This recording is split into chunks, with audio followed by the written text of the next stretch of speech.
La taqumus sa'ah hatta la yuqalu fil ardi Allah Allah. Tidak terjadi kiamat.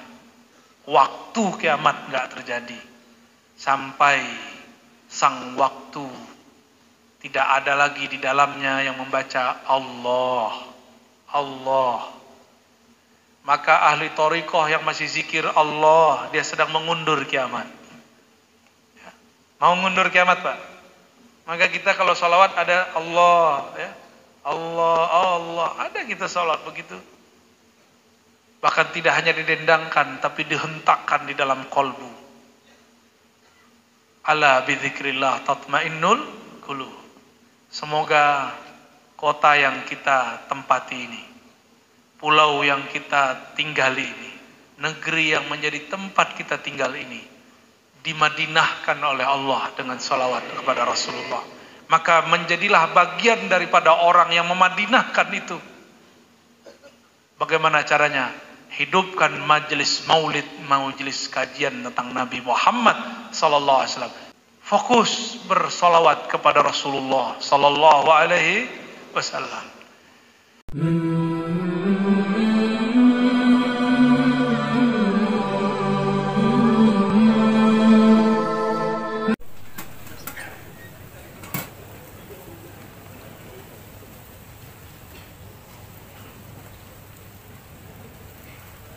Assalamualaikum warahmatullahi wabarakatuh.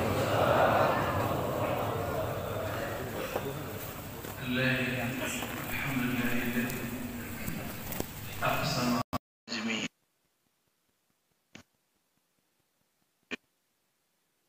wal qamari wal hablah alladhi jalalihi wa jamalihi. Asyhadu anna Muhammadan abduhu wa rasuluhu. Allahumma salli wa ala alihi wa ahli baitihi wal mahdi.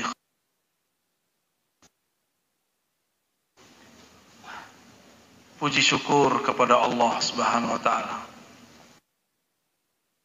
Negeri ini dulu ulama terdahulu tanah Jawi pernah ke negeri ini, negeri Jawi. Lah Ibnu Battuta abad ke-8 Hijriah, 15 Hijriah. Negeri kita sudah disebut, dan alhamdulillah kita bagian daripada orang yang hidup di tanah Jawi yang kemudian diterjemahkan menjadi Nusantara.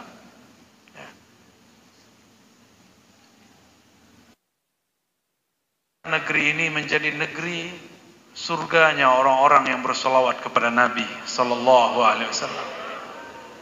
Bahkan tempat kelahiran Nabi Muhammad sallallahu alaihi wasallam, bahkan kotanya sekarang dilarang orang baca barzanji, dilarang mengumandangkan simtud durar, dilarang berjamaah dalam solawat. Tapi negeri kita alhamdulillah ini nikmat luar biasa. Maka nikmat apalagi yang engkau dustakan? Menghujat, kenapa masih benci? Jika benar engkau bersolawat, maka hidupkanlah sunnah sayang menyayangi. Hidupkanlah sunnah menghabiskan rasa dendam di hati. Maka bukan bagian dari umat Nabi Muhammad sallallahu alaihi wasallam orang yang menyimpan emosi dan kebencian di hati. Yang saya hormati Ketua MUI sekaligus Rektor IAIN, ya, semoga Allah mudahkan urusannya, berkahi umurnya dan halnya, amin ya rabbal alamin. Para alim ulama, pengurus masjid, dan wabil khusus jamaah subuh yang pasti diberkahi Allah Subhanahu wa taala. Semua antum yang hadir, Nabi doakan, Allahumma barik li ummati fi bukuriha. Bagi umatku yang menyegerakan bangun di pagi hari. hari diberkahi dengan berjamaah di masjid. Semoga al-barakah dalam bahasa al-kathir. Keberkahan itu artinya kebaikan yang melimpah. Orang-orang yang memulai aktivitasnya dengan subuh, Allah berkahi hidupnya. Tapi tentu dengan syarat-syarat yang sudah ditentukan. Mau ngaji apa nih? Akidah, tasawuf, hadis? Sukanya tasawuf terus ya. Ayat yang dibaca imam kita tadi itu dalil bertasawuf. Allahu nurus samawati wal ard. Allah lah nur langit dan bumi. Nur Allah itu disebutlah Nur Muhammad sallallahu alaihi wasallam. Kenapa Nabi Muhammad disebut Nurullah? Awal Allah meniupkan ruh. Kita boleh sebut ruh itu bernama Ar-Ruh Al-Akbar. Apa namanya? Ruh Agung. Allah menamakannya dengan nama yang mirip dengan ahadiyahnya. Jika Allah menyebut dirinya Kul huwallahu ahad, maka hembusan pertamanya disebut dengan Kul huwa Ahmad. Disebut apa? Ahmad. Apa beda ahad dan Ahmad? Ada mim. Betul. Ada mim. Mim itulah yang disebut dengan pandang Allah kepada Ahmad. Dari mim itu dikeluarkan menjadi Muhammad. Apabila Allah memandang kepada Ar-Ruh Al-Akbar tadi, Ahmad. Ruh itu keringatnya mengeluarkan cahaya. Cahaya itulah yang disebut Nur Muhammad sallallahu alaihi wasallam. Nur itulah yang memecah menjadi. Maka jumlah 124.000 nabi bukan cocok logi, memang dari sananya. Jadi arwah-arwah suci itu awalnya cuma 124.000, tapi satu itu bisa memancarkan cahaya yang banyak. Karena ada cahaya itulah hati kita bisa hadir di masjid di pagi hari. Karena cahaya itulah maka kita tersentuh untuk berselawat kepada Nabi sallallahu alaihi wasallam. Betapa dahsyatnya cinta umat akhir zaman. Dia belum pernah bertemu Rasulullah, tapi dia merindukan Rasulullah. Betapa hebatnya ma'rifat mereka tentang Nabi Muhammad. Meskipun tidak bertemu fisik, tapi mereka betul-betul kenal Nabi Muhammad sallallahu alaihi wasallam. Namun Allah tidak mau sang Nabi ini muncul, dibangkitkan lebih awal. Meskipun dia sudah Nabi pada masa azaliyah. Ahmad itu adalah nubuat pertama. Jadi Ahmad itu nubuat pertama. Itulah makna hadis qudsi ketika Nabi ditanya, "Man tabata kunta nabiyan?" Kapan engkau jadi nabi?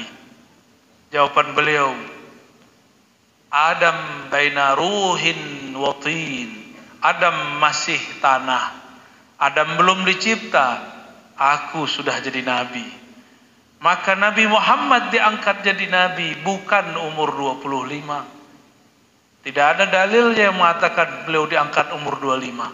Semua dalil yang sahih menyebutkan beliau diangkat sebelum alam semesta ini Allah ciptakan. Yang pertama dihembuskan itulah nubuat Ahmad, kenabian Ahmad. Jadi Nabi Muhammad itu makhluk tertua, tapi akhiruhum ba'tha, yang terakhir diutus. Ana awwalu nabiyyin khuliqa wa akhiruhum ba'sa. Yang pertama dicipta, yang terakhir diutus. Yang pertama dihembus, yang terakhir juga nanti akan menghancurkan musuh-musuhnya. Itulah makna di akhir zaman akan muncul seorang imam min waladi Fatimah, dari keturunanku jalur Fatimah. Ismuhu yuwati usmi, isimnya sama dengan isimku. Apa isimnya Nabi Muhammad? Ahmad. Isim, apa makna isim? Apa arti isim? Nama, itu terjemahan. Al-ismu al-wasamu, al-wasam huwa al-alam. Yang pertama makna isim itu tanda. Maka tanda-tanda keruhanian Ahmad ada pada imam akhir zaman. Saya nggak paham ilmu ini sampai terjadi pandemi. Maka meskipun pandemi ini menegangkan, tapi bagi saya berkah luar biasa. Karena Allah memberikan ma'rifat yang sampai sekarang saya tidak tahu cara membalasnya. Makna kedua daripada ism adalah al-ulu, keluhuran, ketinggian. Maka keilmuan imam akhir zaman itu semuanya persis seperti ilmu Nabi Muhammad sallallahu alaihi wasallam.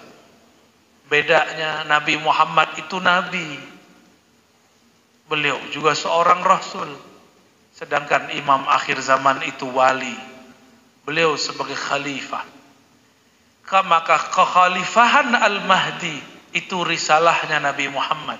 Kewalian Al-Mahdi itu warisan nubuat kenabian Nabi Muhammad. Coba diulang. Khalifahan Al-Mahdi itu sama dengan kerusulan Nabi Muhammad. Waris disebut ismuhu yuwati usmi.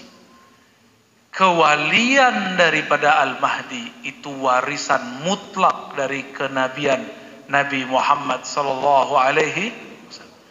Karena semua wali pasti mewarisi nubuat para nabi. Dan yang mewarisi nubuat Nabi Ahmad hanyalah Al-Imam Al-Mahdi. Itu cara memahaminya ya. Pusing gak tuh? Pusing tapi asik ya. Jadi kalau mau mencari imam akhir zaman, bukan yang aneh-aneh, tapi yang isimnya sama dengan isim Nabi Muhammad. Bukan isim KTP, bukan nama KTP, ini nama rohani. Ini derajat kerohanian. Jadi untuk apa kita sholawatan selama ini?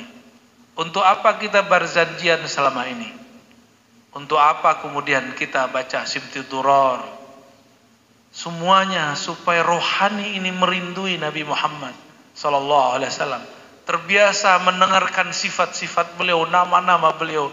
Seandainya nanti keluar pewaris mutlaknya, kita langsung faham itulah dia. Itu rahasianya. Makanya iblis tidak mau tenang. Iblis kebakaran jenggot kalau ada orang buat maulidan. Ada buat orang Isra Mi'raj, ada sholawat, kebakaran jenggot. Emang iblis punya jenggot ya? Ada Pak.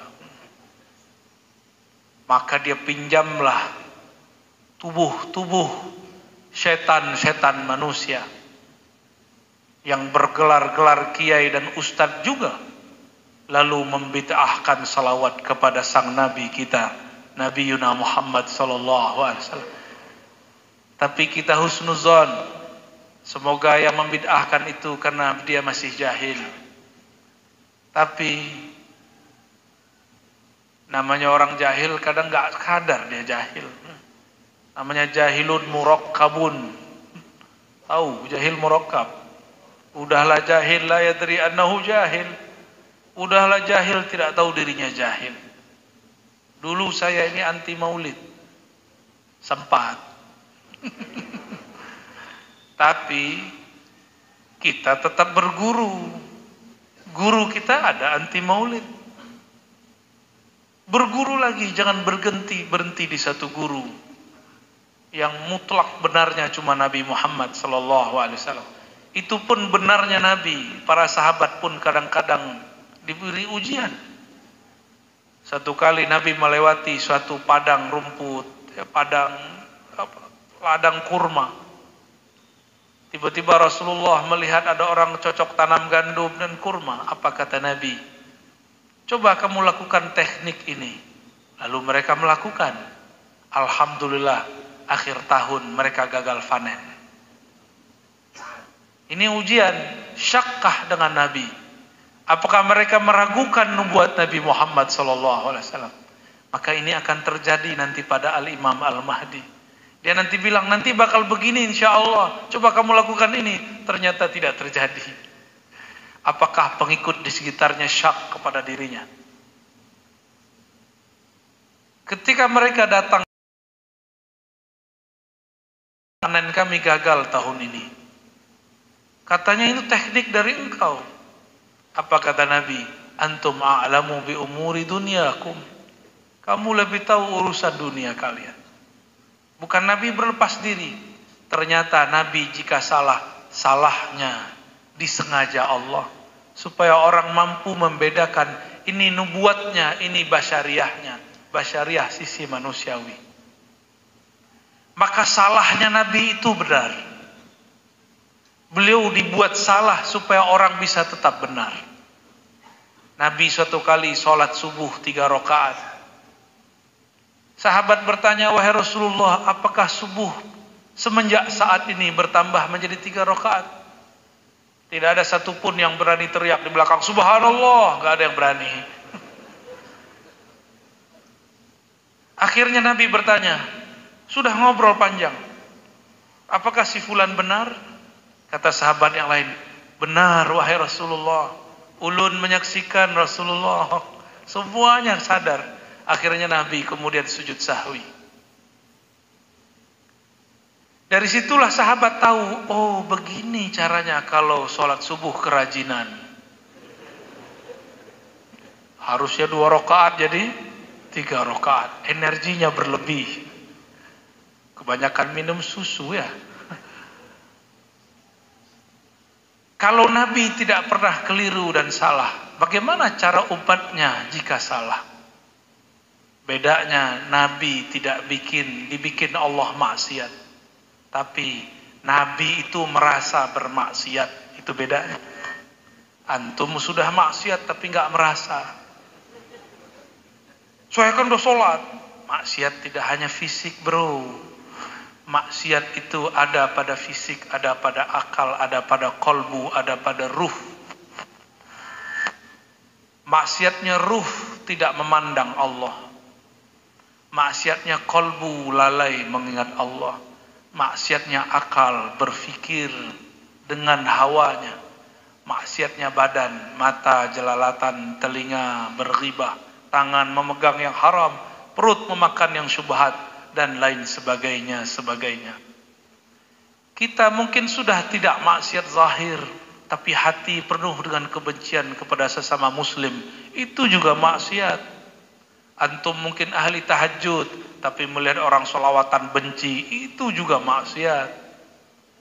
Antum mungkin ahli sholat jamaah, cuma melihat imam, jenggotnya kurang panjang langsung bilang, imam kita ini enggak ahli sunnah. Maksudnya rektor kita ya. Udah rektor ketua MUI, jenggotnya nggak panjang, bingung orang ya.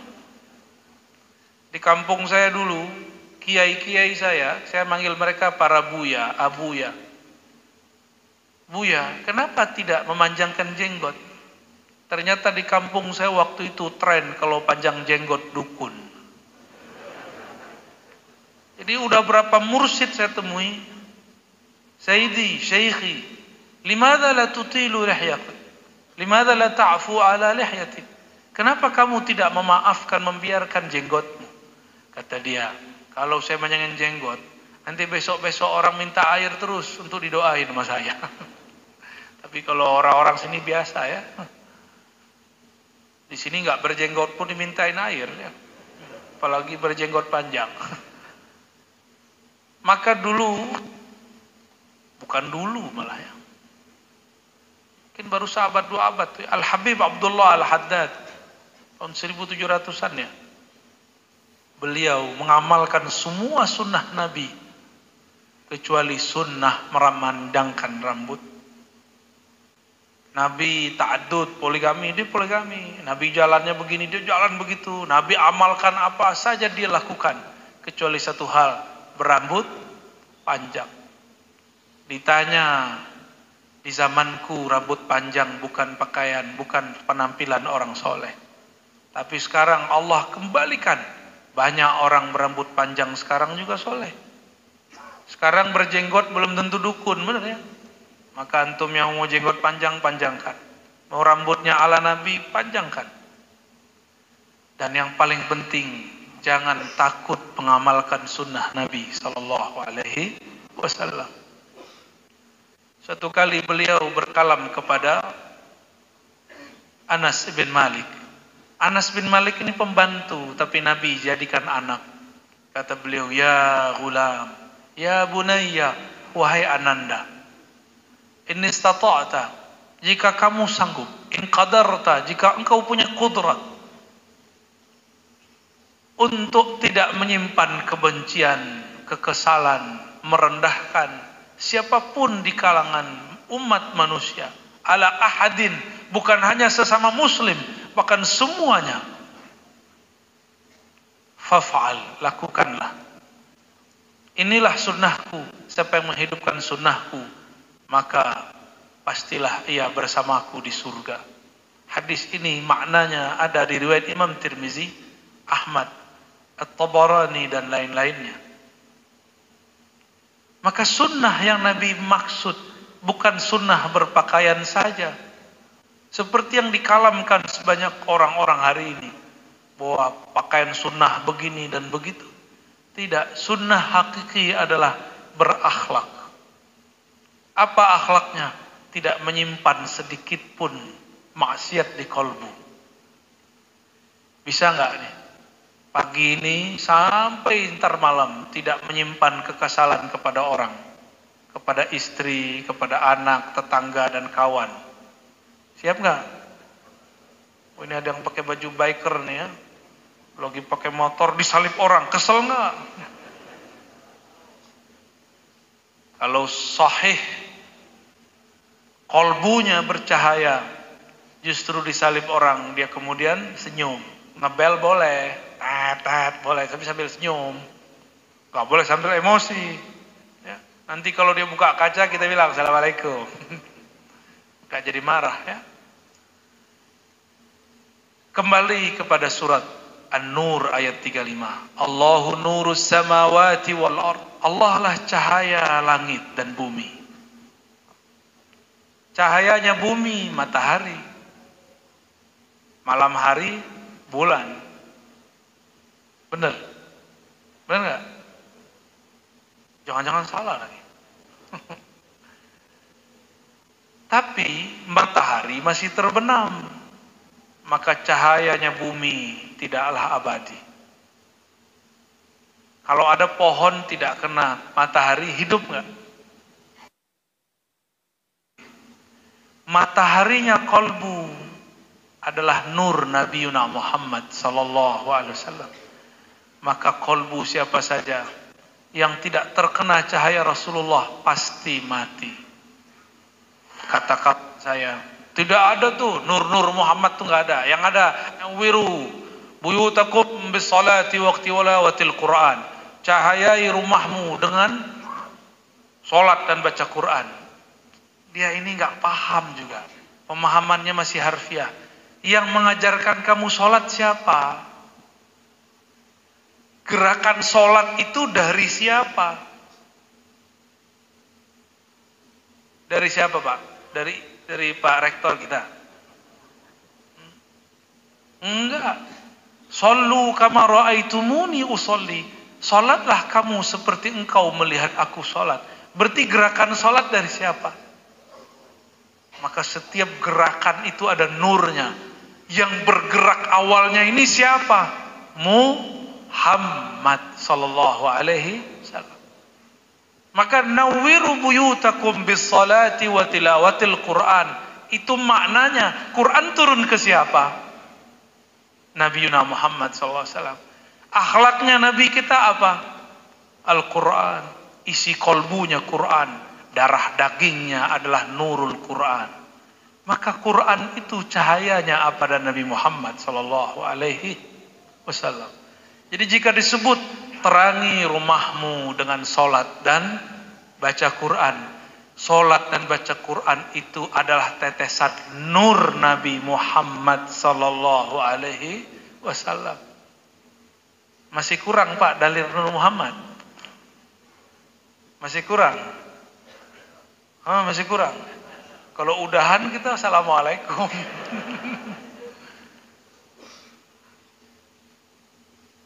Sayyidah Halimah Sa'diyah setelah dapat laporan dari anaknya bahwa anak susuannya Sang Muhammad hendak dibunuh oleh dua sosok putih bersayap. Jadi ternyata anaknya Halimah Sa'diyah, karena anak-anak kecil itu kasyaf. Ini karena sudah tua-tua jadi nggak kasyaf lagi, yang ada kasyful izar. Apa arti kasyful izar, Cung? Ente nggak pakai izar ya?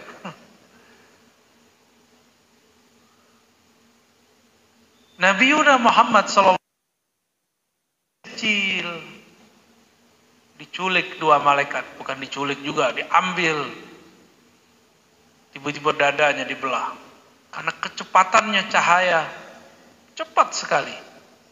Tiba-tiba Nabi Muhammad sudah kembali seperti sedia kala. Saudara susunya pulang melaporkan kepada ibundanya, wahai ibunda, saudaraku akan dibunuh oleh dua orang, cepat selamatkan saudaraku. Maka bergegaslah Halimah Sa'diyah mengejar. Sampai di tempat Nabi Muhammad sudah main lagi dengan keledainya, sudah main lagi dengan mainan-mainannya. Tahun. Yang jantungnya berdebar, ketakutan. Dia peluk Nabi Muhammad.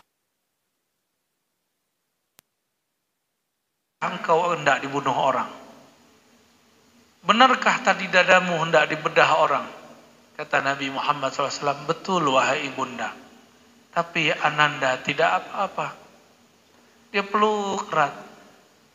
Wahai Ananda, sepertinya ini akhir perpisahan kita. Ternyata banyak yang menginginkanmu. Aku khawatir tidak dapat menjagamu. Esok aku pulangkan engkau kepada ibunda kandungmu. Nabiuna Muhammad, badannya kecil, badannya seperti anak kecil biasa, tapi dia menjawab dengan jawaban orang dewasa. Besok pagi dipulangkan kepada Sayyidatuna Aminah. Apa kata Halimah Sa'diyah? Wahai saudariku Aminah, anak kita ini bukan anak biasa. Kok dia dibedah dadanya, ditusuk dadanya, dikeluarkan jantungnya, tapi dia tidak mati. Yang mendatanginya juga misterius, tidak ada di kampung Bani Sa'ad. Kami sudah cari-cari siapa dua orang ini, tiada satu pun yang tahu. Gimana mau tahu? KTP-nya nggak ada di situ, KTP-nya di langit. Apa kata Aminah? Santai aja saudariku. Jangankan kamu, baru saja aku hamil, setiap malam datang malaikat menjumpaiku. Datang ruh para nabi menyalamiku, semuanya mengatakan, jika engkau nanti melahirkan anakmu, fasammihi Muhammadah, namakan dia Muhammad. Ketika aku melahirkannya, aku tidak melihat bercak darah. Ra'aitu nura, aku melihat cahaya. Cahaya itu menembus jauh ke timur dan barat, utara dan selatan. Ketika memandang ke utara, terlihat istana Rum runtuh. Ke arah timur, istana Persia pun bergetar. Ke timur lagi, menara-menara api yang disembah oleh orang-orang Majusi padam. Seandainya Sayyidah Aminah hendak bercerita, dia pun mungkin cerita tentang tanah Jawi. Cuma tanah Jawi isinya masih hutan belantara. Sudah ada Pak keturunan Siti Konturoh, tapi belum banyak. Kitalah keturunan Sayyidatuna Konturoh, istri ketiga Sayyiduna Ibrahim alaihi salatu wassalam. Dan sekarang perpaduannya sudah sangat sempurna. Keturunan Siti Hajar menjadi Habaib, keturunan Siti Konturoh menjadi Bani Jawi. Hidungnya pesek ke belakang. Kalau keturunan Siti Hajar mancung ke depan, Siti Konturoh mancung ke belakang, sama-sama mancung. Alhamdulillahirabbil alamin. Allah pilih negeri kita menjadi tempat keturunan Sayyidatuna Konturoh. Ini diakui oleh ahli sejarah barat. Ahli-ahli Bible mengatakan betul Siti Konturoh banyak di tanah Asia Timur Tenggara. Kitalah tempatnya. Dan yang paling banyak menyebut suami Konturoh yaitu Ibrahim itu orang Indonesia. Bahkan anak-anaknya dinamakan Ibrahim. Benar. Tadi antum baca nama Ibrahim nggak lagi sholat? Kama sallaita ala Sayyidina Ibrahim. Harum sekali negeri ini. Nama Ibrahim disebut-sebut. Kata Sayyidatuna Aminah, ra'aitu nura. Saat aku melahirkan aku tidak melihat darah, yang aku lihat cahaya. Aminah kasyaf. Aminah melihat sampai ke timur, utara, semua dia lihat. Sudah begitu masih ada orang jahil bilang Aminah musyrik. Yang ngomong nggak ada kasyaf. Ya, yang ada paling kasyaf izar. Bisa menyingkapkan sarung sama rok. Tapi menyingkap alam batiniah dia tidak bisa. Ada nggak nih? Hah? Waktu nur terlihat antum bisa melihat Eropa, ada nggak? Ada nggak? Nggak ada, makanya nggak ada yang jadi Aminah ataupun Abdullah di sini. Dahulu waktu saya masih kecil umur 10 tahun, saya ingin mengikuti seorang wali di depan saya, seorang mursyid.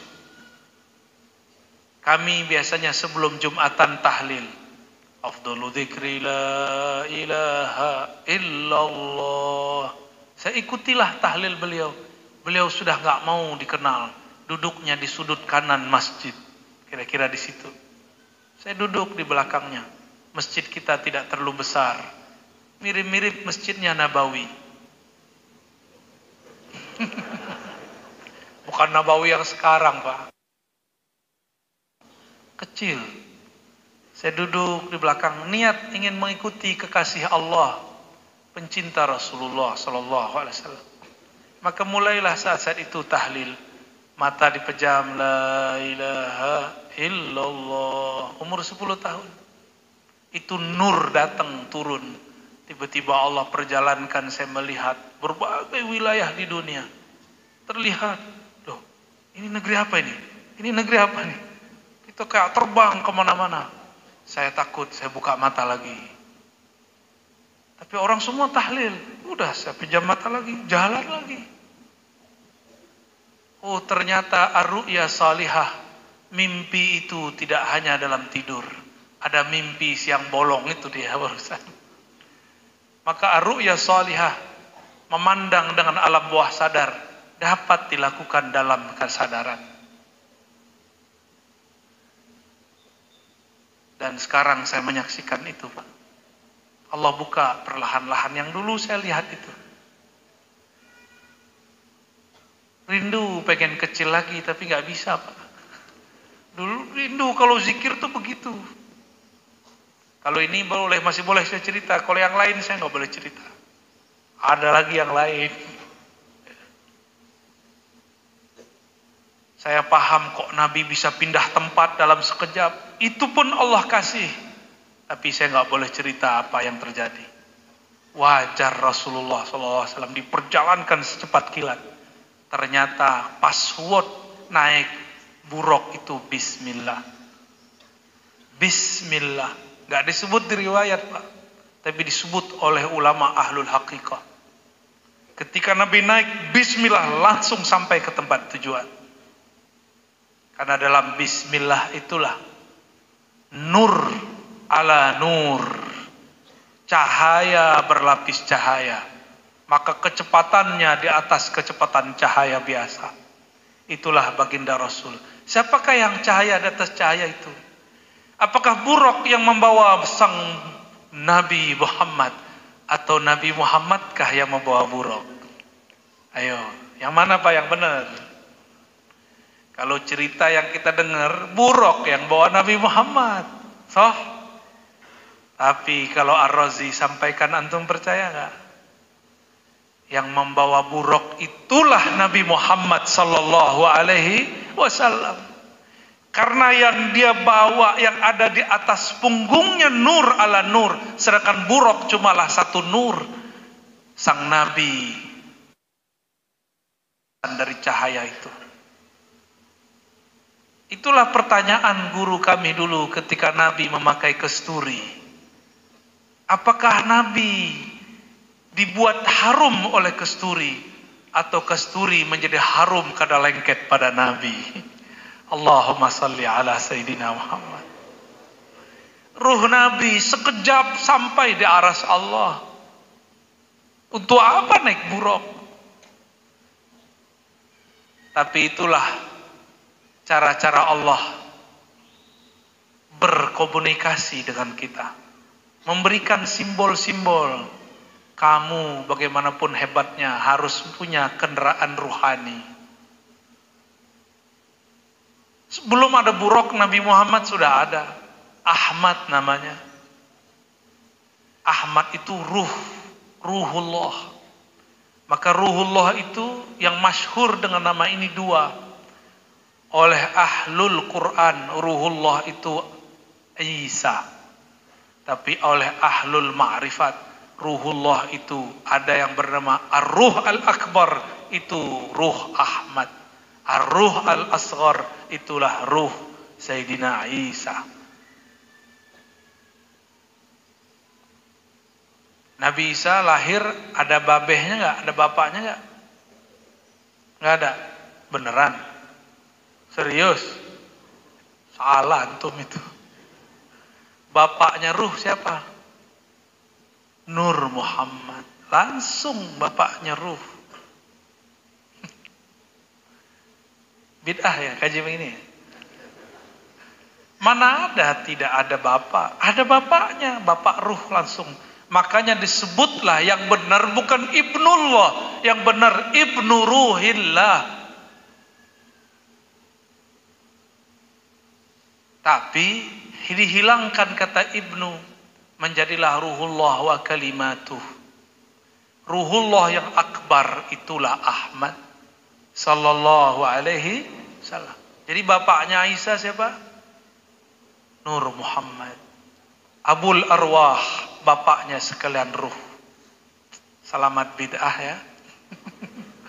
Kata kawan Ar-Razi dongeng apalagi nih ya. Tapi seru Pak ngaji begini. Nabi Adam punya bapak ibu enggak?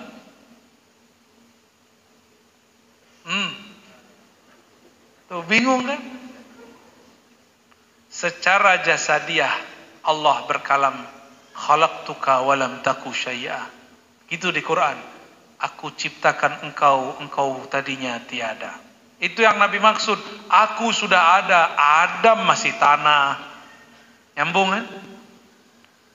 Tapi kok ada Adam tanpa ayah dan ibu? Bagaimana ceritanya?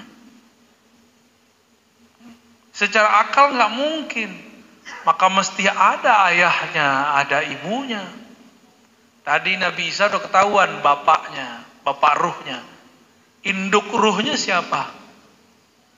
Semua ruh bersumber dari Ahmad. Jika ada anak bersumber dari ibu, ummu. Semua ruh bersumber dari Ar-Ruh Al-Akbar. Maka Ar-Ruh Al-Akbar Ahmad disebut Ummul Arwah. Sebutan aja Pak. Ahmad itu hamil dia bukan. Ini hanya sebutan istilah. Jangan bayang-bayangkan seperti fisik manusia. Maka kalau dibaca Ahmad Ummul Arwah, Muhammad Abul Arwah, kita pendek. Ahmad Abur Ruh, Muhammad Ahmad Ummur Ruh, Muhammad Abur Ruh. Begitu. Maka jika disebut setelah aku menyempurnakan fisik manusia, inni khaliqun basharan min tin, aku ciptakan manusia sungguh-sungguh benar dari tanah. Fa idza sawaituhu, apabila aku telah sempurnakan fisiknya, apa kata Allah? Nafakhtu fihi min ruhi, aku hembuskan, aku citrakan ruhku. Ruhku Ahmad, bukan Ahad. Paham? Kebanyakan kelompok yang ingin jadi ahlullah terjebak di sini. Datang makrifat setan, kata setan, ente Ahad, di dalam dirimu Ahad, maka dia merasa dirinya jadi Tuhan. Anallah, aku jadi Allah. Siapa yang mewisuda dia ya? Orang jadi dokter aja di wisuda ya, Pak Rektor. Ini kan beliau ahli wisuda ini, wisuda orang.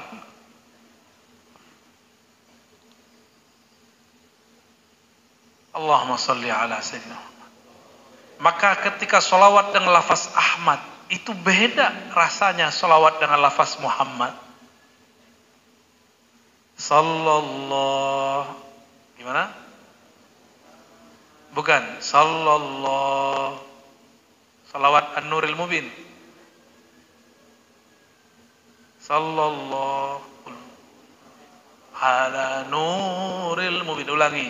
Sallallahu Rabbuna ala nuril mubin Ahmad al-Mustafa Sayyidil Mursalin wa ala alihi wa sahbihi wa... Itu adalah lafaz Ahmad ya? Ahmad. Ada yang bacanya Muhammad. Sallallahu Rabbuna ala nuril muhwin Muhammad al-Mustafa. Ada yang bacanya Ahmad al-Mustafa. Ini perbedaan-perbedaan rasa yang diberikan orang. Itu enggak pernah Nabi ajaran, itu lafaz begitu. Ada seorang wali, Allah mi'rajkan ruhnya ke alam malakut. Dia dengarlah zikir. Diteruskan sampai ke alam jabarut. Di alam sana terdengar suara orang berselawat seperti itu. Ketika dia sadar, dia bilang, itu suara kok masih terdengar. Maka dia bacakan ke muridnya, muridnya tulis, jadilah itu solawat yang kita lafazkan sampai hari ini. Maka wali-wali masih mi'raj, Pak. Berkah mi'rajnya Nabi Muhammad, semua wali Allah mi'rajkan ruhnya, tapi jasadnya tidak. Kecuali isimnya di akhir zaman, dia akan mi'raj mirip seperti mi'raj Nabi Muhammad sallallahu alaihi wasallam. Saya nggak bilang sama, mirip ya. Yuwati itu menyerupai. Kalau sama jadi nabi nanti ya. Enggak. Nanti hati-hati, Pak. Orang yang ngaku-ngaku Al-Mahdi sekarang, ntar lagi ngaku jadi nabi dia. Ntar lagi aja nunggu waktu. Tapi bentarnya nggak tahu 3 tahun, 7 tahun, wallahu a'lam. Ya. Ini kok serius semua nih. Pegang ya. Tapi asik nggak? Itu yang merasakan asik ruh. Tetesan Nur Muhammad. Itu yang merasakan asik dari tadi. Harusnya ngantuk-ngantuk, nggak jadi ngantuk. Kok diajak ngomong serius begini? Yang ngomong bocah tengik lagi ya. Maaf ya Pak Rektor ya. Anak kecil kurang ajar. Allahumma salli ala Sayyidina Muhammad.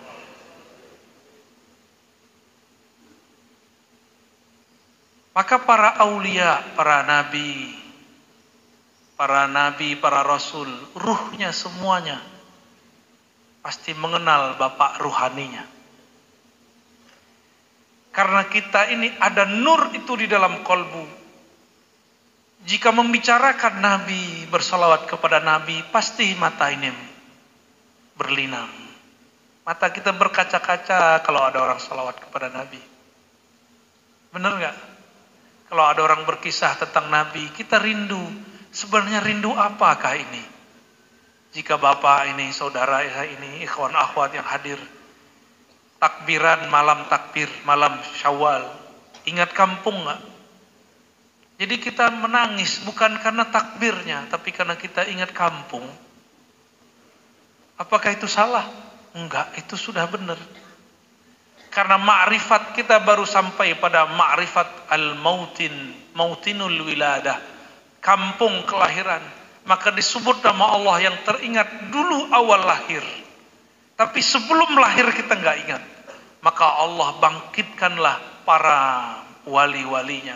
Wali-wali Allah inilah yang kemudian mengingatkan kita masa sebelum kita lahir secara fisik. Para wali-wali inilah jika dia berkisah, kisahnya membuat hati kita rindu. Kita juga tidak tahu rindu apa ini. Nabi memberikan rahasia-rahasianya di hadis. Al-arwah junudun mujannadah. Para arwah itu seperti tentara berbaris. Seperti jamaah berkumpul. Satu komando dan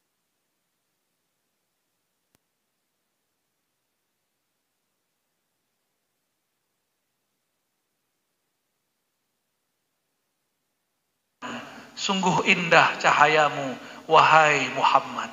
Sungguh sempurna ruhmu, wahai Ahmad. Itu yang dia pandang.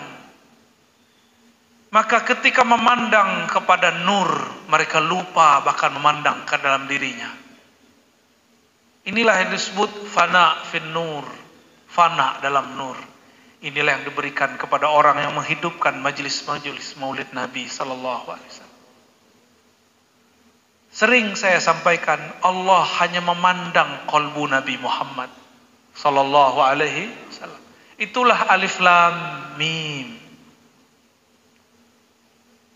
Allah jalla jalaluh yang maha sempurna. Jalli kepada Muhammad, itulah mana alif lam mim. Al-ahad tajalla ala Muhammad. Allah yang esa bertajalli pada mim Muhammad. Maka mim ini disebut dengan qalbu ahad. Ini istilah-istilah ahlul ma'rifat. Qalbu artinya tempat, poros memandang. Apabila Allah memandang ke dalam dirinya disebut uluhiyah. Apabila Allah memandang kepada ciptaan makhluknya disebut rububiyah. Ciptaannya dengan kun, sedangkan ruhnya dengan nafakh, hembusan. Itu sebabnya ruh Nabi tidak dicipta, hanya dihembus.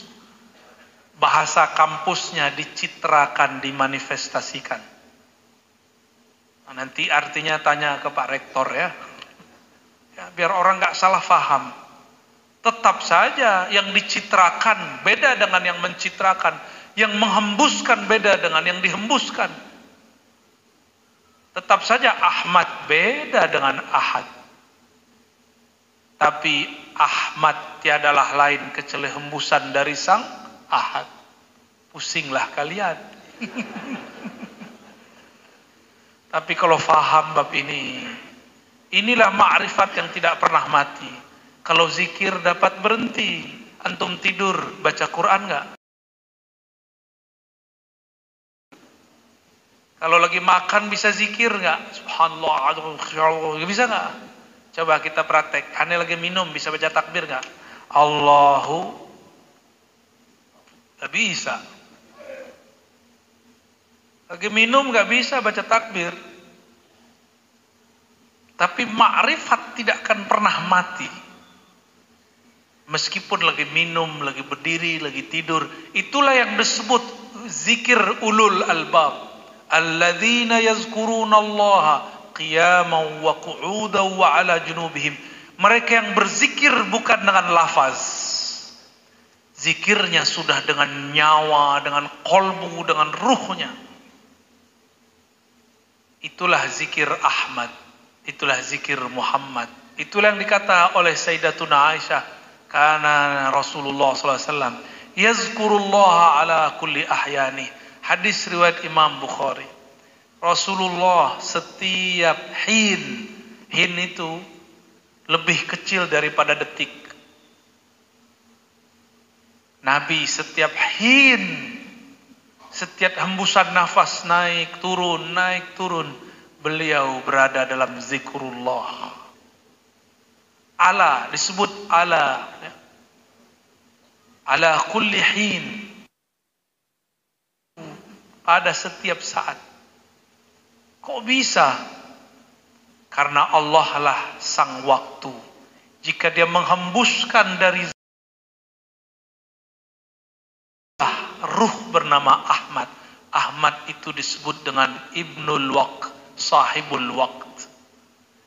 Inilah kenapa Wali Al-Ghaus, Nabi akhir zaman, Wali Al-Ghaus, gelarnya hampir sama. Disebut sahibul waqt. Karena yang punya waktu menghembuskan nafasnya menjadi Ahmad.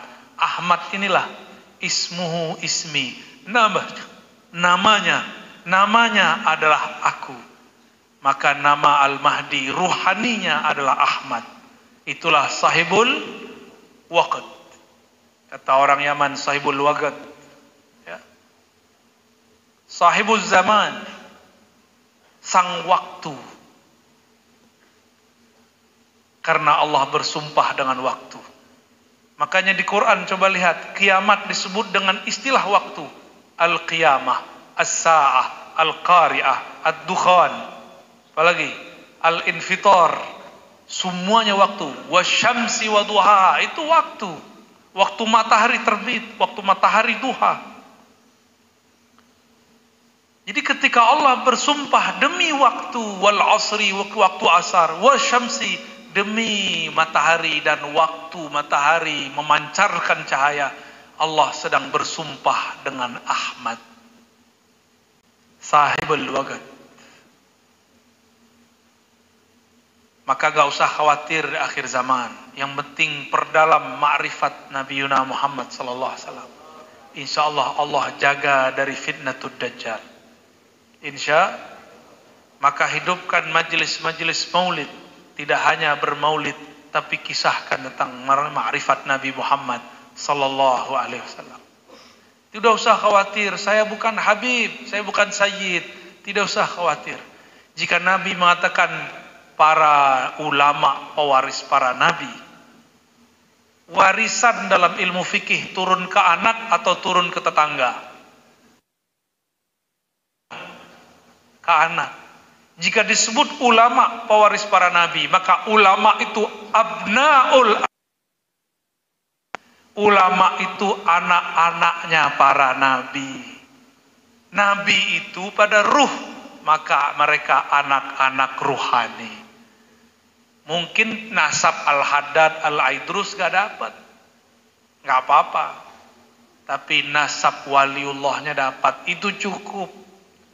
Adakah Sayyid tidak waliullah? Banyak. Kalau Sayyid, Syarif, Syarifah tidak mengkaji Allah, tidak belajar tentang hakikat Muhammad Rasulullah, maka dia tidak jadi wali. Cuma insya Allah kalau imannya pas, dia tetap diberi syafaat oleh sang Nabi. Dan inilah yang disebut Nabi, la taqumus sa'ah. Ini hadis penutup pagi ini. Ada tanya jawab? Gak usah ya? Gak usah kata panitia. Ini sudah lengkap katanya udah. La taqumus sa'ah hatta la yuqalu fil ardi Allah Allah. Tidak terjadi kiamat. Waktu kiamat gak terjadi sampai sang waktu tidak ada lagi di dalamnya yang membaca Allah Allah. Maka ahli thariqah yang masih zikir Allah, dia sedang mengundur kiamat. Ya. Mau mengundur kiamat, Pak? Maka kita kalau salawat ada Allah, ya. Allah, Allah, ada kita salat begitu. Bahkan tidak hanya didendangkan, tapi dihentakkan di dalam kolbu. Ala bidzikrillah tatmainnul qulub. Semoga kota yang kita tempati ini, pulau yang kita tinggali ini, negeri yang menjadi tempat kita tinggal ini, dimadinahkan oleh Allah dengan salawat kepada Rasulullah. Maka menjadilah bagian daripada orang yang memadinahkan itu. Bagaimana caranya? Hidupkan majelis maulid, majelis kajian tentang Nabi Muhammad sallallahu alaihi wasallam. Tidak usah debat lagi masalah bid'ah. Biarkan mereka menggonggong. Jadi menggonggongnya jangan bab yang itu, Pak. Itu cara orang ngadu-ngadu kita. Udah, yang menggonggong itu yang membid'ahkan maulid. Ya. Paham? Ya, jangan gagal fokus, kita lagi diadu-adu. Fokus bersolawat kepada Rasulullah sallallahu alaihi wasallam. Demikian oleh-oleh pada pagi ini. Ya. Semoga kepalanya pusing semua. Semoga ruhnya bahagia. Terasa merindukan Sang Ahmad, Sang Muhammad. Mari kita baca Haikal Ma'arif, ikuti saya. Asyhadu an la ilaha illallah. Ya Allah, terima syahadat kami. Terima kami jadi hamba Engkau. Wa asyhadu anna Muhammadar Rasulullah. Wahai Rasulullah, terima kami menjadi umat-Mu. Tolong jaga kami di akhir zaman ini supaya tidak terjebak kepada fitnah-fitnah akhir zaman. Ikuti Ahadzatullah.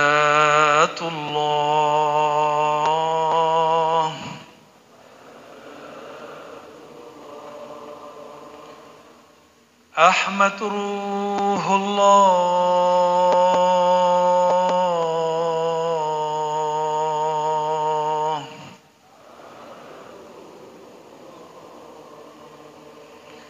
Muhammad Habibullah.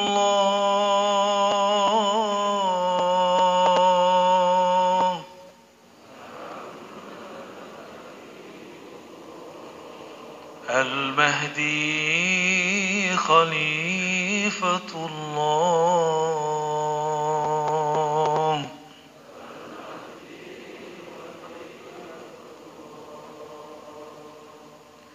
Waj'alna nahnu ya Allah. Baca ya Allah. Ya Allah 3 kali. Ya Allah. Pegang dadanya, baca ya Allah. Ya Allah. Jadikan kami ya Allah min ahlillah. Al-Fatihah.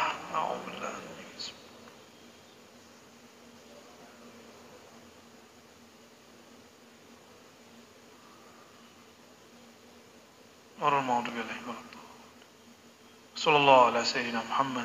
Rabbana atina fid dunya hasanah wa fil akhirati hasanah wa qina adzabannar. Walhamdulillahi rabbil alamin.